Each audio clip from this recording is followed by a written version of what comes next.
Mission Chandrayaan 3 अगले 14 दिन विक्रम और प्रज्ञान क्या करेंगे चांद पर, फिर क्या होगा उनका, जाने पूरी बातें। चंद्रयान 3 विक्रम लैंडर और प्रज्ञान रोवर चांद पर 14 दिनों के लिए मिशन को पूरा करेंगे।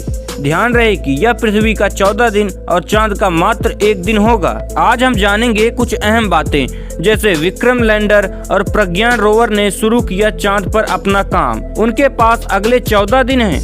जब तक चांद पर सूर्योदय रहेगा, विक्रम और प्रज्ञान के डेटा से इसरो को काफी मदद मिलती रहेगी। चंद्रयान 3 के विक्रम लैंडर और प्रज्ञान रोवर अब तक चांद पर पहुंच गए हैं।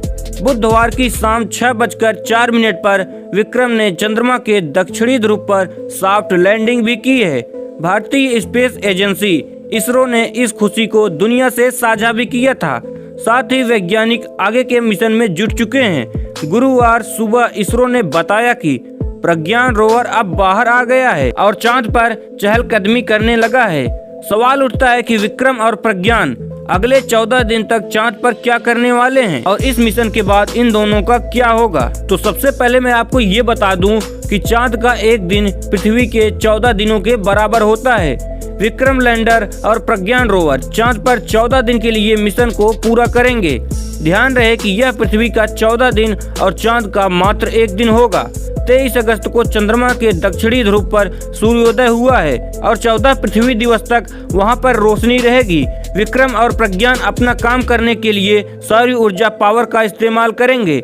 5 दिसंबर तक दक्षिणी ध्रुव पर सूर्य की रोशनी भी बनी रहेगी। आखिर 14 दिन के बाद क्या होगा इस मिशन का? क्या ये मिशन फेल हो जाएगा या फिर इस मिशन के बाद रोवर को वापस बुला लिया जाएगा?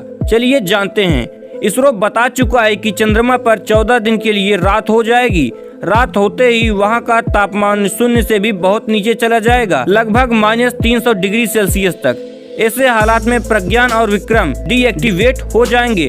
मुमकिन है कि उनके उपकरण बर्बाद भी हो सकते हैं और 14 दिन के बाद जब रात के बाद फिर से सूर्योदय होगा, उस समय विक्रम और प्रज्ञान दोनों ही काम नहीं कर रहे होंगे।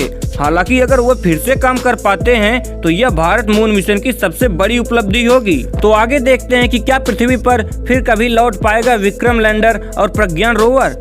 न तो विक्रम लैंडर और न ही प्रज्ञान रोवर धरती पर कभी वापस आ पाएगा।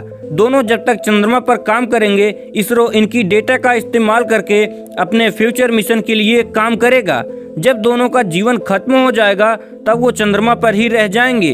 प्रज्ञान और विक्रम भले ही कभी पृथ्वी पर ना लौट पाएं, लेकिन उनके द्वारा भेजी गई जानकारी इस मिशन और आने वाले मून मिशन के लिए बहुत काम आएगा। क्या हासिल हो सकता है इस मिशन से? आखिर इसरो को इस मिशन को करने की क्या आवश्यकता पड़ी? इसरो के प्रमुख सोमनाथ ने बातचीत में कहा कि चंद्रयान 3 मिशन के निष्कर्ष वहां पानी और बर्फ की जानकारी को मजबूत कर सकते हैं।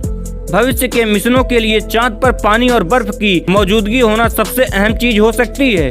उन्होंने बताया कि अगले 14 दिनों में 6 पहियों वाला प्रज्ञान रोवर चांद की सतह पर कई प्रयोग करेगा। वहीं विक्रम लैंडर चंद्रमा पर अपने कामों को पूरा करने के लिए 5 पेलोड लेकर गया है। तो दोस्तों, अब तो आपका डाउट क्लियर हो गया होगा कि प्रज्ञान रोवर इस समय क्या कर रहा है और वो कौन से मिशन को अंजाम देने के लिए धरती से चांद तक गया है। ये जानकारी आपको पसंद आई हो तो वीडियो को लाइक और चैनल को सब्सक्राइब जरूर कर दीजिएगा।